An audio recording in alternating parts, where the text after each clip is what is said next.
Greetings, this is Greg. Why didn't Lockheed put the Merlin engine into the P-38 Lightning? I see this question in the comments section all the time. The thinking behind the question seems to be this. The P-51 Mustang had a huge increase in performance when its engine was changed from the Allison to the Merlin. Its top speed went from around 390 miles an hour to around 440. Logically, because the P-38 uses Allison V12s like the early Mustangs, the P-38 should be able to get similar increases from the same engine swap. On the surface, this makes a lot of sense. However, the whole idea is based on a number of false premises. The Merlin engine did give the P-51 Mustang a boost in performance at medium altitudes and a huge boost in performance at high altitudes. However, those gains came primarily because they replaced an Allison which was equipped with a single-stage, single-speed supercharger with a Merlin using a dual-stage, dual-speed supercharger. It was really the different supercharging configuration that made the difference. If you don't know what dual stages or dual speeds are, that's okay, but at your convenience, please watch my video on turbo versus supercharging in World War II aircraft. But for now, just know that nearly all World War II aircraft with single-stage, single-speed supercharging systems, like the P-40 and the P-51A, had their superchargers optimized for power down low, and when they climbed up high, they lost a lot of power. The Merlin engines had dual-speed superchargers from very early on. These had good low and medium altitude performance. They weren't stellar up high, but Rolls-Royce eventually added a second stage, which gave the Merlin great performance at high altitudes and turned it into one of the best aircraft engines of the war. Back to the P-38. Yes, it had Allison engines, but they already had a two-stage supercharging system, and the additional stage was a turbocharger, which was arguably superior to a mechanically driven second stage. Let me put this into perspective with some charts. Here's a power chart for the P-51 Mustang with the Allison engine. Note that I'll post the official charts from which I got this data at the end of this video, but they're very hard to read, so I'm using my own here. Now this chart isn't perfect, but it's within 5 or 10 horsepower or so at any given point, so it's good enough for our purposes. Here you can see that this P-51A at sea level puts out 1,400 horsepower at 56.8 inches of manifold pressure. As the plane climbs to 7,500 feet, power increases to 1,480. It's increasing in that range because down low, in order to prevent overboost, the throttle is partially closed. As the plane climbs, the throttle opens more and more as needed to maintain the maximum rated manifold pressure until it's at 7,500 feet. Superchargers hate being throttled, so power suffers slightly when it's below 7,500 feet. At that point, at 7,500 feet, the throttle is fully open and the plane gains altitude as it climbs and it loses manifold pressure and thus power. Thus at 20,000 feet, it's down to around 900 horsepower, at 30,000 around 600. This single-stage, single-speed supercharger is the reason the Allison, as installed in the P-40 and P-51A, wasn't competitive with German fighters or really much of anything else above about 12,000 feet. A quick side note, that manifold pressure number of 56.8 inches is a bit odd. The reason for it is because during testing they encountered knock at 55 inches. So they installed spark plug cooling tubes on the plane to reduce the tendency to knock. You may remember those from an earlier episode. They simply duct ram air onto the spark plugs to cool them. Once they did that, they found they could run 56.8 inches, so that's what they did in this test. Moving on, let's add in the Merlin engine from the P-51B. None of these tests specified the type of fuel used, but I'm pretty sure in all cases it was 100 octane.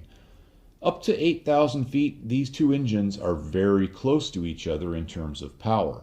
From there on up, even on the lower supercharger speed, the Merlin's two-stage unit really starts to shine. The Merlin's two-stage supercharger is just plain superior to any single-stage unit. That's why it makes such strong power on its first speed, all the way up to 17,500 feet. From that point, it starts to lose power because manifold pressure starts to drop. Note that it loses power at about the same rate as the Allison, meaning the lines in that range are about parallel. That's because both are losing manifold pressure at the same rate due to the rate at which atmospheric pressure decreases. Then, at about 22 to 23,000 feet, the Merlin can engage its second or high-speed supercharger drive. This higher speed allows the supercharger to maintain that 60.5 inches of manifold pressure all the way up to 30,000 feet.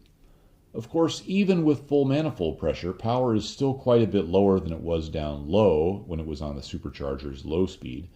That's largely because of the increased supercharger drive power requirements at higher altitudes. This is because the supercharger has to do more work up high. Let me explain. At sea level, atmospheric pressure is nominally about 30 inches of mercury. So to get manifold pressure up to 60 inches, the supercharger has to double the pressure, or increase it another 30 inches. At 23,000 feet, atmospheric pressure is about 12 inches of mercury, so the supercharger has to do a lot more work to get it all the way up to 60 inches. It's a lot farther to go from 12 to 60 than from 30 to 60. More work means the engine has to pour more power into driving the supercharger, thus you get less out of it. When looking at these lines, it should be very clear that the two-stage, two-speed supercharging system in the Merlin, as used in the P-51B, is far superior in terms of making power at altitude to the single-stage, single-speed Allison. Back to the P-38. Its Allison isn't using a single-stage, single-speed supercharger. It has dual stages, and the additional stage is a turbocharger with infinitely variable speeds. It's not just a high range and a low range like the two-speed Merlin. I believe the example I'm going to use is also running the same 100 octane fuel, but again, not sure about that. None of these tests specified the fuel in use. In any case, these are manifold pressure and power levels that it could run on 100 octane per the P-38J pilot manual, although I think they typically actually ran more octane, that is. So let's add in the power lines from a P-38J, which had a war emergency power rating of 1,600 horsepower per side. Now, if you were just comparing that number to the rated power of a Merlin at 61 inches, which was usually around 1525, you might think the power levels were pretty close to each other. However, just looking at the rated horsepower doesn't really tell the story. You have to look at the horsepower curves as we're doing here. Power in the P-51B varies by about 250 horsepower between sea level and 25,000 feet. In that same altitude range, the Turbo Allison stays within about 30 horsepower of its peak. Thus, throughout most of its altitude range, it had much more power than the mechanically supercharged Merlin. So anyone who is looking into swapping Merlins into P-38s in 1942 or 1943 would have been seeing these numbers, and the idea probably would have been dead in the water right then. I want to add in that I think the line for the P-38's power is actually with the ram air off and thus a bit low. The report from which I took this data said that the ram air was on for all testing except when noted otherwise, but then they never noted anything after that either way. There are two reasons I think the ram air was off. First, the plane doesn't quite have its 1,600 horsepower. Second, and more importantly, is the engine's critical altitude, which is the point at which it can no longer maintain 60 inches of manifold pressure. It's at 25,800 feet, and that is mentioned in both the text of the report and on the chart. Guess what the critical altitude is for the P-38J engine with the ram air off? Yes, it's 25,800 feet, and that's a very specific number. So I'm not sure if the copy of the report I have is missing something, a page or a line or something, or maybe the plane tested was low on power and in an amazing coincidence acted exactly like a good airplane with the ram air on. I'm not sure, but for comparison purposes, I used the numbers straight from the report, even though I think they're a bit low. Just for fun, I'll put up an orange line here based on the numbers from the pilot's manual, so you can take that for what you think it's worth.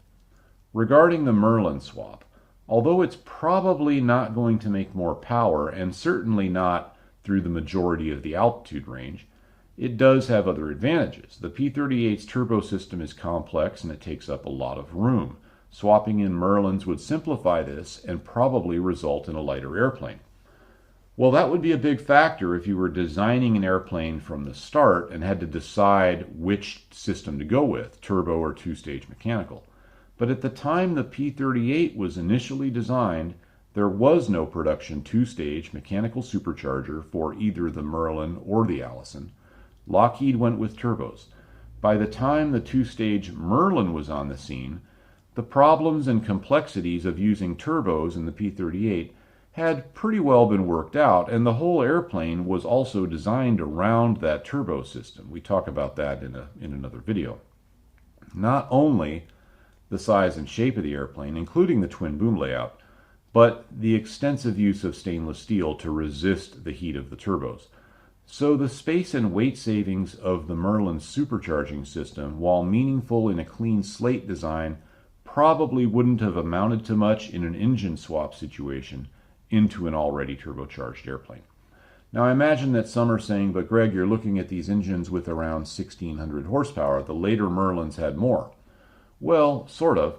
I'm looking at these engines at equivalent manifold pressure values, which were the maximum values run in these mid to late 1943 tests I referenced.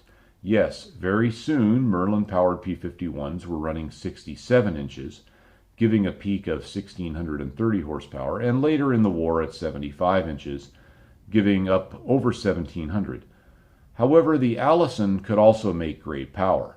This gets us into a bit of a detour, but it's relevant. When you increase the power of an aircraft engine, at some point you're going to need more propeller. The early versions of the P-38 had 1,150 horsepower engines, but soon power went up. The F model had 1,325 horsepower per side, and higher power levels would soon follow.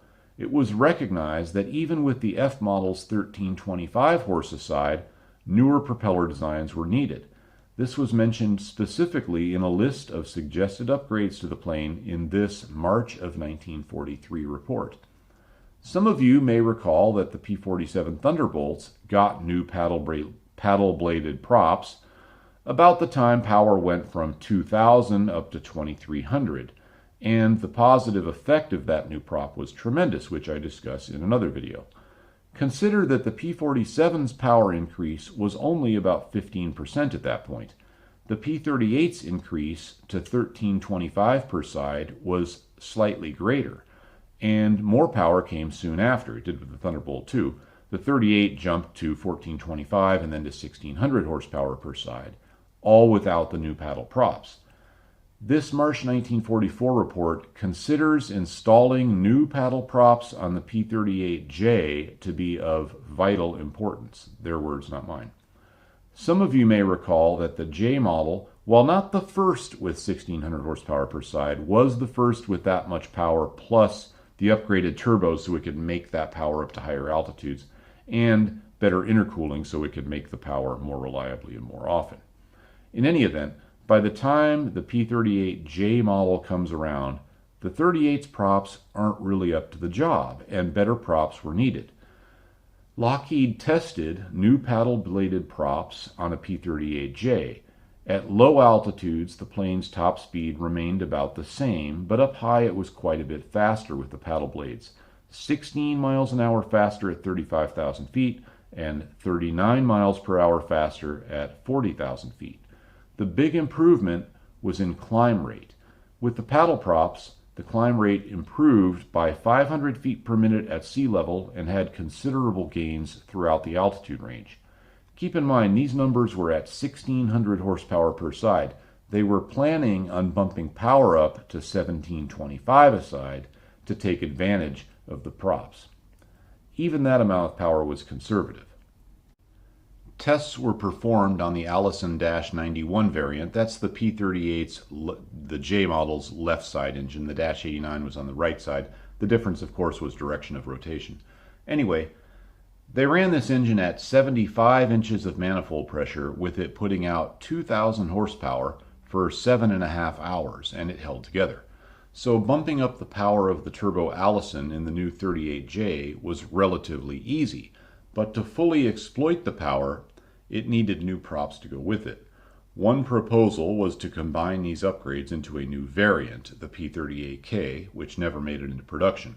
Another idea was to retrofit J models with the upgrade. Neither plan ever happened, and the P-38 went through the rest of the war with 1,600 horsepower per engine and not enough propeller. Now, why didn't they do these upgrades? It appears to me to have been a question of logistics and timing. It would have been a massive job to convert all the P-38Js to paddle props. The power increase to 1725, that wasn't a big deal. That was much the same as increasing power in a P-51 or a P-47, or for that matter, the increases they had already done in the 38. However, the switch over to paddle props was a big deal. At first, you might think it would be twice as much in terms of cost and man hours as it was with the P-47. After all, the Lightning has 2 props. However, it's a lot more than twice as much. Maybe 5 times more, maybe 10. I don't know. With the Lightning, it's not just a question of getting 2 new props onto each airplane instead of 1. It's 2 different props per airplane because they counter-rotate. Even then, it's not just as simple as changing the prop like it was on the Thunderbolt. The paddle props on the P-38 required a different drive ratio. Changing the gear reduction units along with the props massively increases the cost, downtime, and complexity of the upgrade. Furthermore, all the production P-38s up until this point had Curtiss electric props. The new paddle prop was a hydromatic. That means more had to be changed in the airplane than just the prop itself. This wasn't much of a problem on the P-47 because they were just swapping the old Curtiss electric prop for the new paddle-bladed Curtiss electric prop. They didn't need to swap hydromatic props onto planes that left the factory with Curtiss electrics. So for the Lightning, 2 props, 2 different props, 2 new gear reduction units, and then they needed to convert the cockpit prop controls and associated mechanisms connecting them to the engines to the hydromatic types. It would have been a really big job. Then we have to consider the timing of all of this. I'm not even sure Allison ever finished making the correct gear reduction unit to accomplish the task, but I do know that in March of 1944, Allison told the U.S. Army Air Force Material Command that they could have it ready, the gear reduction unit that is, for production in 4 to 6 months. So even if nothing went wrong, and considering the complexity and history of the P-38, that wasn't likely. But let's just say everything goes swimmingly. I don't think a 1725 horsepower per side paddle prop P-38 would have seen action before 1945. So that alone makes this whole thing not really worth doing. Even if they could have done this in mid to late 1943, and I think with a bit of foresight they probably could have, but I don't think it would have been worth it then. At that time, every theater commander was screaming for more P-38s. Lockheed could not shut down the production line even for a short time to do the paddle prop conversion.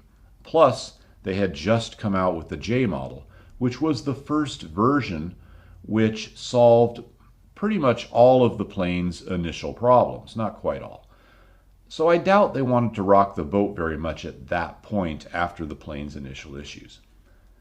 Also, Lockheed was working on the P-80 Shooting Star, which was obviously the future. Putting a lot of effort into the P-38 at that point in the war just didn't make sense, at least not from a company bottom line and future of the company kind of standpoint, especially considering there was no way to fully resolve the compressibility limitations in the P-38 short of designing a whole new airplane. So as much as I love the P-38, I think Lockheed made the right call by focusing on the new jet instead. Back to the Merlin engines, it just didn't make sense to put them in the P-38. That would have been an even bigger project than bumping up the power and adding paddle props to the Allisons. And there was just no point in putting in the Merlins. They could get all the power they needed out of the turbo Allisons in terms of power throughout the altitude range, much more power than the 2-stage Merlins.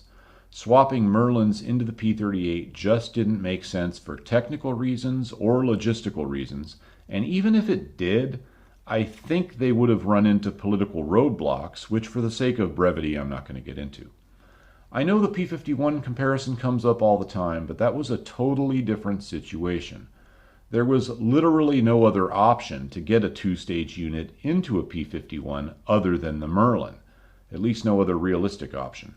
Plus, contrary to popular belief, the P-51 Mustang was designed to take the Merlin engine from very early on, and North American even set aside 2 airframes in mid-1941 specifically for Merlin engines.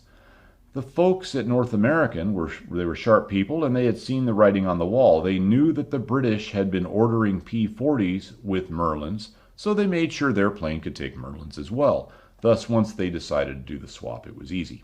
In the case of the P-38 Lightning, the swap just never made sense. Thanks for watching, and thanks to all my subscribers and all my Patreon supporters who got early access to this and other videos. All the manuals I used in creating this video can be found in the Patreon section, including the P-51B manual, which is quite rare. It's in color and great resolution. All the P-38 manuals are there as well. I have other videos here about the P-38 on this channel, with more videos on the way, including the comparison with the Mosquito, which I think you may find quite interesting. That's all for now, and have a great day.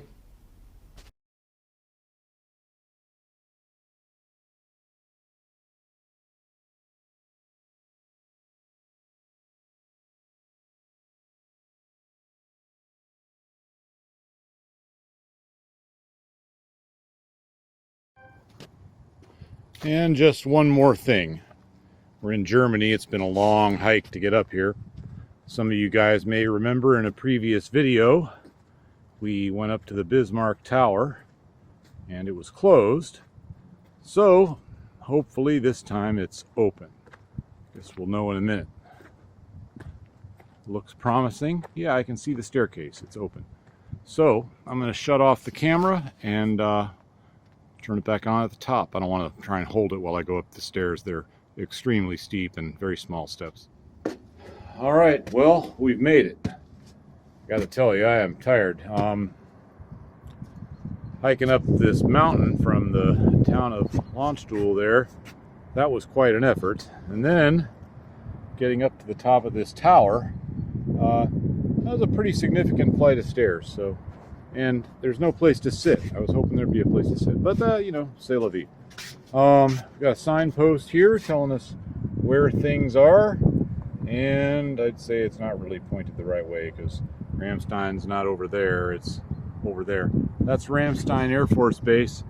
Just shooting this with my cell phone. It's unfortunate I don't have a zoom lens. Oh, I see an Atlas Air 747 taxiing out. That's pretty cool. Bunch of C-117s, or correction, C-17s on the ramp, and I think maybe I see a C-5 out there. Anyhow, thanks for watching this video, and I hope to see you guys again in the next one.